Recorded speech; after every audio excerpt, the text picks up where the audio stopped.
What's up for March? Mars and friends in the evening, and a brilliant pair of planets returns. In the first week or so of March, you'll find Mars near the Pleiades star cluster high in the west in the hours after sunset. NASA's Perseverance rover successfully landed on Mars on February 18th.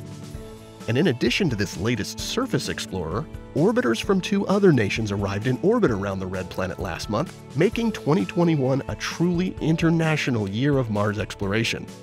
You may also notice a couple of other reddish objects forming a line with Mars. That is, the stars Aldebaran, which forms the angry eye of Taurus the bull, and Betelgeuse, the shoulder of Orion.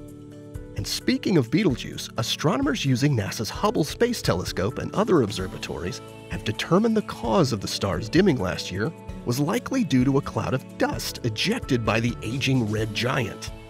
And while scientists think the star has moved into burning helium instead of hydrogen in its core, they think it's unlikely to explode in a supernova anytime soon. Hopefully you managed to catch a glimpse of Jupiter and Saturn as they came ultra close in their great conjunction in December. Not long after this, the 2 planets left the evening sky as they passed behind the Sun as seen from Earth.